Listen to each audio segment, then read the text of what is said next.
Hola chiques, bienvenidos a una nueva videoclase de dibujo 1. En la clase de hoy vamos a trabajar con otro de los sistemas de representación paralela, las oblicuas frontales. Como siempre, les adjuntamos un breve apunte sobre el tema con el material teórico que acompaña este video. La clase pasada vimos uno de los sistemas de representación paralelas, las isométricas. En esta clase vamos a empezar a trabajar con otro gran grupo de las paralelas, las oblicuas. Y digo empezar a trabajar porque dentro de las oblicuas tenemos dos tipos, la oblicua frontal y la oblicua cenital. En esta clase vamos a empezar a trabajar con la frontal. La particularidad de este grupo de perspectivas es que, a diferencia del sistema axonométrico, en el cual todas las magnitudes del objeto son en medidas reales, y los tres planos que conforman el volumen tienen la misma importancia dentro de la imagen, en las perspectivas oblicuas, uno de los planos del objeto predomina sobre el resto, y esto se da a partir de que una de las tres magnitudes del objeto sufre una reducción. En el caso de la paralela frontal, esta tiene la particularidad, como lo indica su nombre, de que el plano frontal generado a partir de los ejes Z e Y, alto y ancho, queda paralelo a la línea de tierra, y es representado a partir de ángulos de 90 grados en magnitudes reales. Es decir, que el plano frontal no sufre modificaciones ópticas y queda frontal al observador. Mientras que el plano que marca la profundidad se representa a partir de líneas oblicuas a 45 grados con respecto a la línea de tierra y el eje de profundidad, el eje X, sufre una reducción en su proporción. Es decir, que no tiene medidas reales en todos sus planos. En este caso, la profundidad de esta representación se reduce para obtener una apariencia ópticamente balanceada. ¿Por qué es necesaria esta compensación óptica? Vamos a ver. Por las características de este sistema, cuando se representan las tres magnitudes en medidas reales, o sea, alto, ancho y profundidad, el objeto representado sufre una deformación. Fíjense en esta figura. Es el cubo de 2 módulos por 2 módulos con el que venimos trabajando, pero representado en todos sus ejes en magnitudes reales.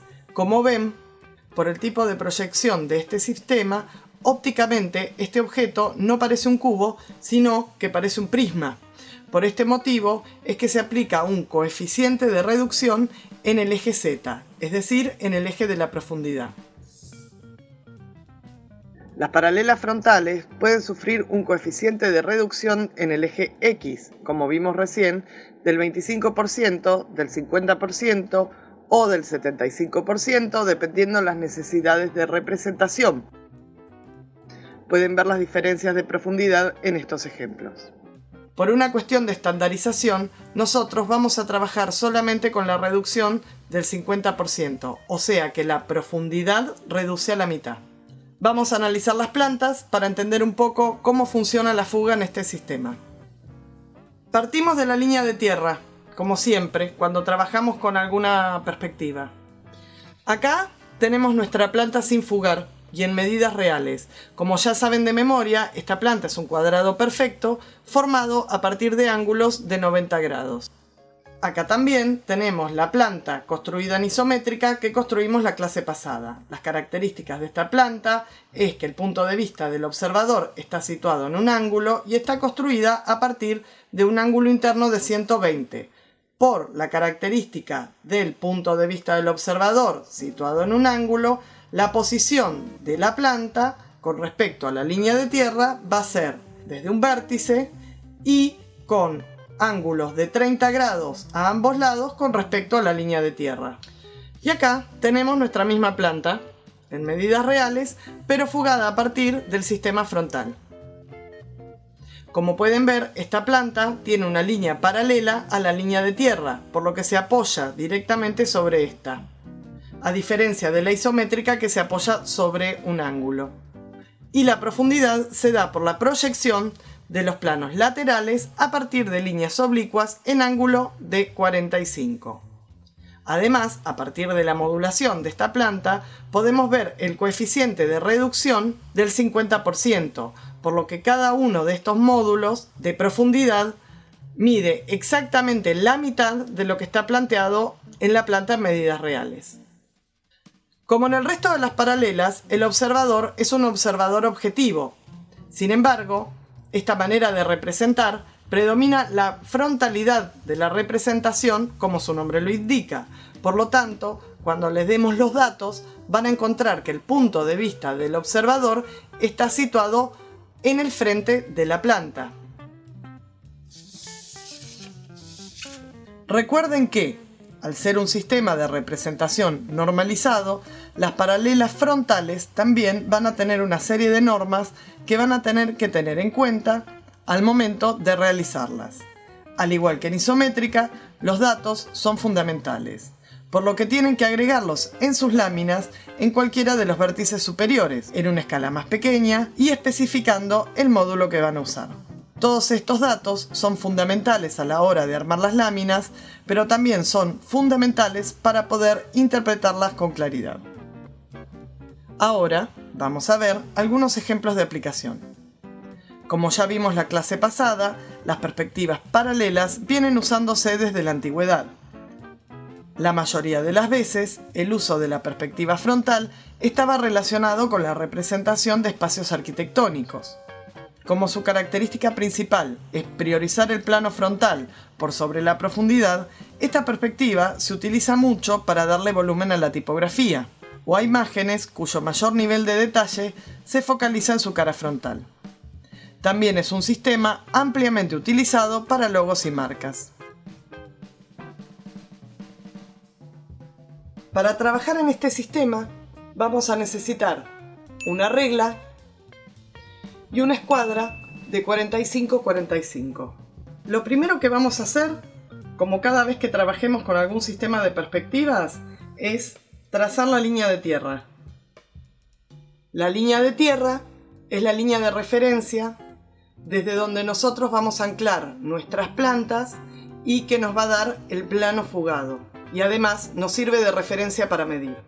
Una vez que tenemos la línea de tierra, lo que vamos a hacer es, sobre la misma línea de tierra, vamos a medir los módulos de ancho que tiene nuestra planta. En este sistema, uno de los lados de la planta va pegado a la línea de tierra, por lo tanto, directamente los vamos a medir acá. Estoy usando módulos de 4 centímetros. Una vez que tenemos los módulos medidos, vamos a acomodar bien la regla y con la escuadra vamos a trazar los ángulos que van a marcar la profundidad.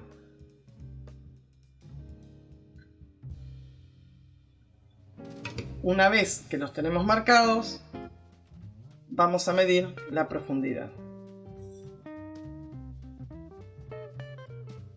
Recuerden que la profundidad del objeto en este sistema reduce en un 50%. Una vez que tenemos marcado, lo que vamos a hacer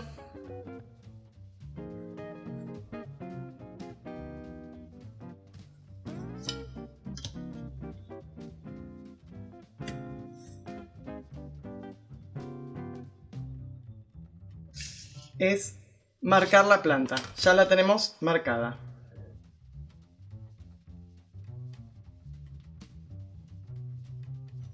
Ahora lo que vamos a construir son las verticales. Para ello vamos a poner la regla, vamos a hacer presión sobre la regla y con la escuadra la vamos a trasladar hasta que encontremos los vértices.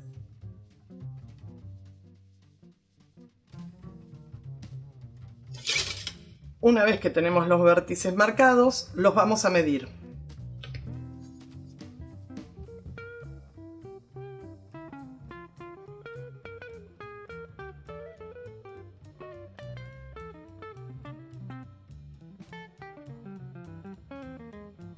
Una vez que tenemos marcados todos los vértices, lo que vamos a hacer es unirlos.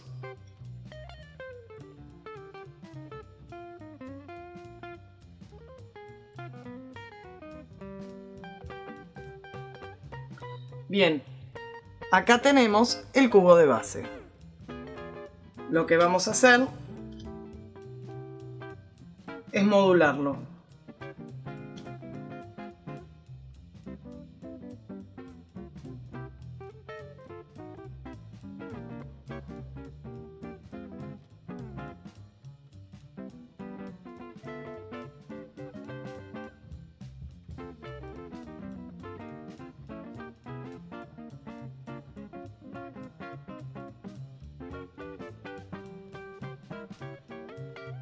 Bien, acá ya tenemos nuestro cubo modulado. Fíjense que la cara frontal está en medidas reales, mientras que la profundidad redujo en un 50%. De la misma manera que en la isométrica partíamos de espacios cúbicos para armar el resto de las figuras, yo acá podría armar tranquilamente una pirámide, o podría armar un cilindro, o podría armar un cono. Vamos a pasar directamente al armado del cilindro, así entienden cómo se arma una elipse en este sistema. Es muy fácil y el sistema es igual que el de isométrica. Es a partir de los puntos proyectados. Para esto nosotros tenemos acá nuestra planta armada ya en medidas reales, con los puntos ubicados en la planta y proyectados hacia la línea de tierra. En el caso de este sistema, como la planta está unida a la línea de tierra por un segmento, no vamos a necesitar proyectar con el compás, sino que directamente los puntos van a ir de la planta en medidas reales, o sea, de la planta sin fugar a la planta fugada. Para esto vamos a ubicar la planta debajo de la línea de tierra que coincida con la planta fugada. Esta no me coincide por un par de milímetros, pero a ustedes les tiene que quedar perfecta. Y una vez que coincidió, vamos a marcar sobre la línea de tierra los puntos que trajimos desde la planta. Ustedes van a dejar la planta debajo del objeto, así nosotros se la podemos corregir. Yo la voy a sacar porque me molesta. Bien, yo ya tengo los dos puntos que corresponden a los puntos de las diagonales. Lo que voy a hacer ahora es trazar las diagonales dentro de mi objeto.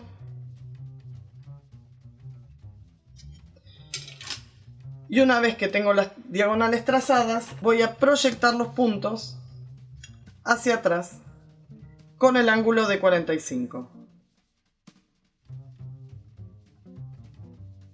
Acá ya tengo un punto, otro punto, otro punto y otro punto. Ya tengo los 4 puntos de las diagonales, más los 4 puntos ortogonales. Una vez que tengo esto resuelto, voy a trazar la elipse. Para trazar la elipse, lo mismo que en la clase anterior, empiecen a practicar. No es fácil la primera vez que uno va a trazar elipses a mano alzada, por lo que van a tener que trabajar el trazo curvo.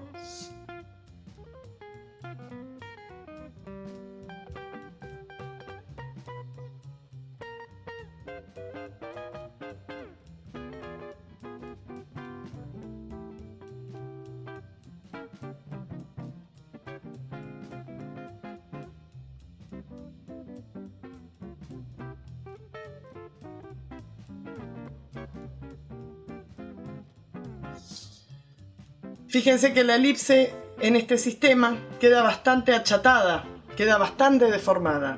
Bien, una vez que yo tengo la elipse de abajo, si estuviera construyendo un cono, lo que tengo que hacer es tomar los puntos más extremos y proyectarlos hacia el plano de arriba, hacia el centro del plano de arriba.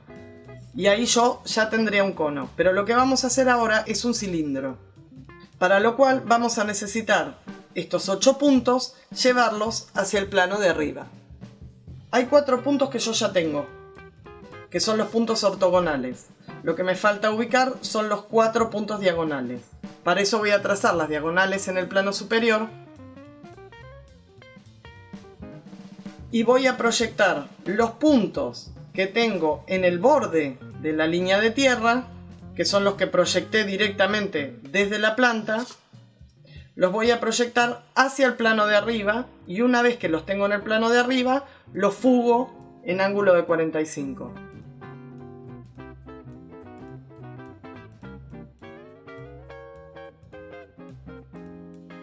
Fíjense que para trasladar los puntos, para proyectar los puntos hacia arriba, usé una línea muy sutil que apenas se ve, que funciona como una línea auxiliar.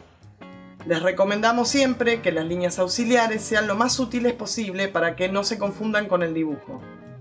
Entonces, una vez que tenemos los puntos de la planta fugados al plano de arriba, lo que vamos a hacer es proyectarlos.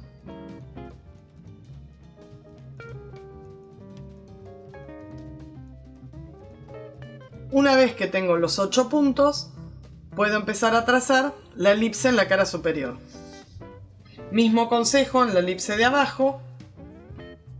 Traten de trabajar la muñeca para ver cómo pueden trazar la elipse de la mejor manera.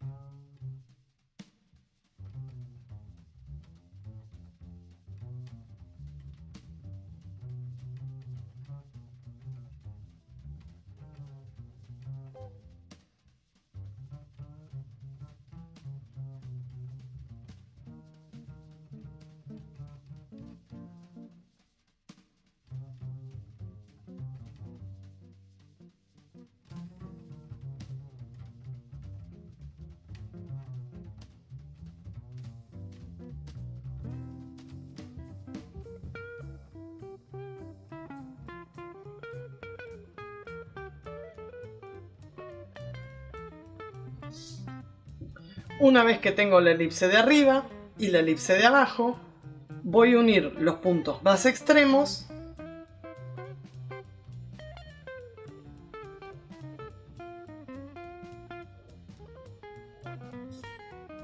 y voy a cerrar los dos planos. Y ahí me queda el cilindro.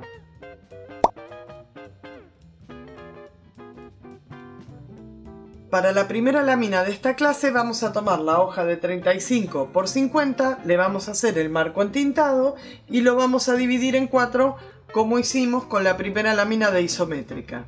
Y en cada uno de estos cuadrantes vamos a representar los principales volúmenes geométricos de la misma manera que los hicimos en isométrica en la lámina 11.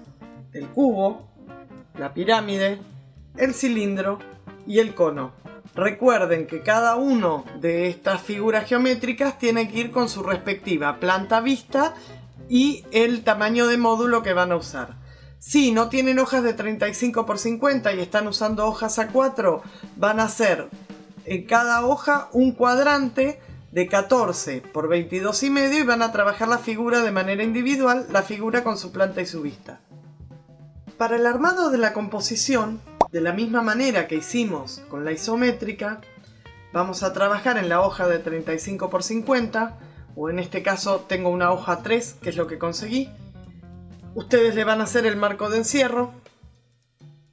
Vamos a trazar la línea de tierra. Una vez que trazamos la línea de tierra, vamos a marcar sobre la línea de tierra los módulos de mi planta. Una vez que marcamos la línea de tierra y los módulos sobre ella, vamos a proyectar con la escuadra en ángulo de 45 la profundidad. Una vez que tenemos la profundidad marcada, vamos a tomar las medidas. Recuerden que si cada módulo mide 4 centímetros, en el caso de este ejemplo, en profundidad cada uno de los módulos va a medir la mitad, o sea 2 centímetros. Como son 4 módulos de profundidad, voy a tener 8 centímetros de profundidad.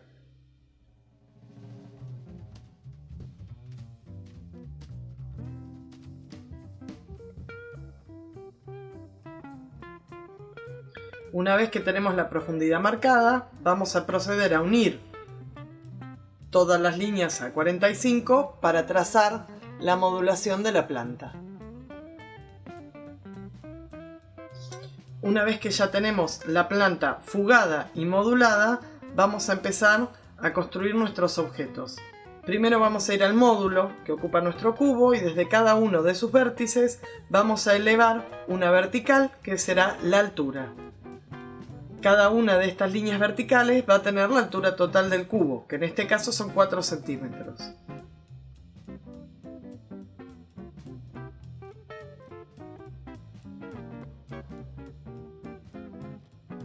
Una vez que tengo marcadas las verticales, voy a unirlas con líneas horizontales y diagonales a 45 grados.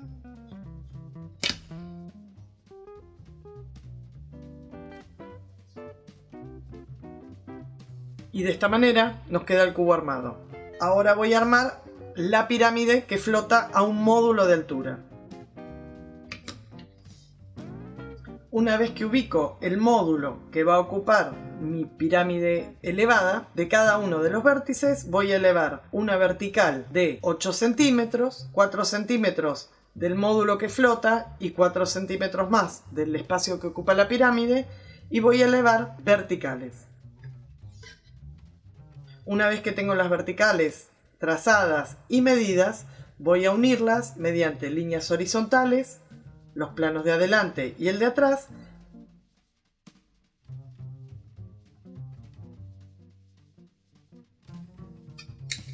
y mediante líneas diagonales a 45 que van a unir el plano de adelante y el de atrás y van a construir la fuga.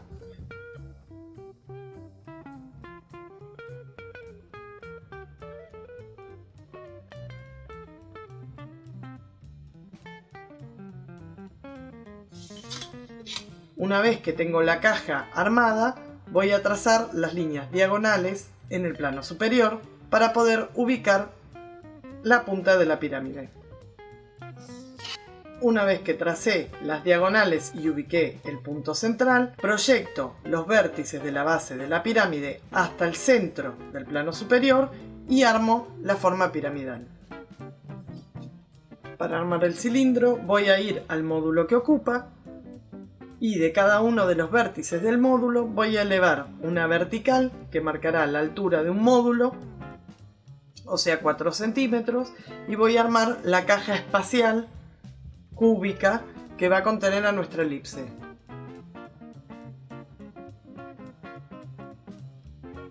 Una vez que tenemos armada la caja cúbica que va a contener el cilindro, vamos a trazar las ortogonales y las diagonales en el plano inferior y en el plano superior. Para trazar las elipses vamos a necesitar los puntos que vamos a obtener de la proyección de nuestra planta en medidas reales. Para esto la vamos a poner paralela a la línea de tierra, de manera de poder proyectar los puntos de las diagonales sobre la línea de tierra. Ustedes recuerden dejar la planta pegada para que nosotros podamos ver desde dónde proyectaron. Yo, por una cuestión de comodidad, la voy a sacar. Una vez que tengo los puntos sobre la línea de tierra, los voy a proyectar primero sobre la planta,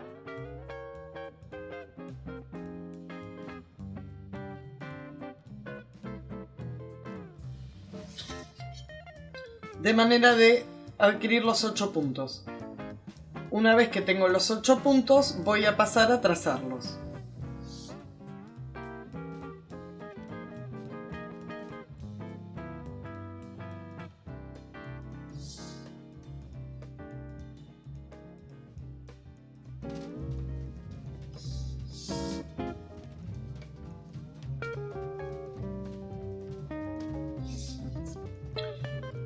Una vez que tracé la elipse de abajo, voy a proceder a trazar la elipse del plano superior. Para esto, de la misma manera que venimos haciendo siempre, vamos a proyectar verticalmente los puntos que proyectamos desde la planta sobre la línea de tierra hasta el borde del plano superior.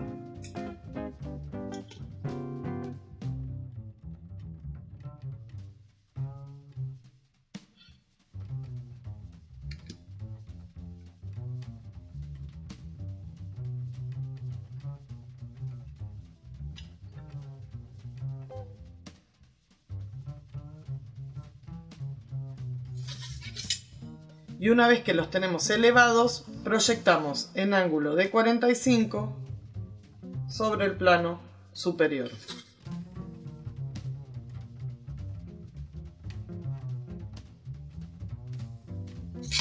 Una vez que tenemos los 8 puntos, trazamos la elipse.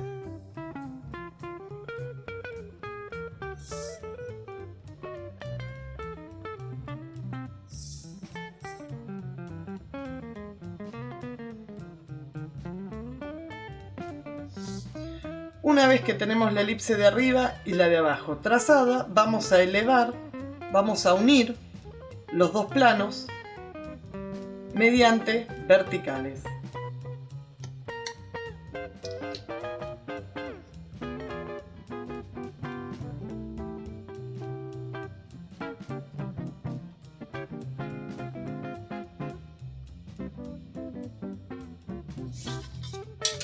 Una vez que tienen listo el modelo, lo valorizan.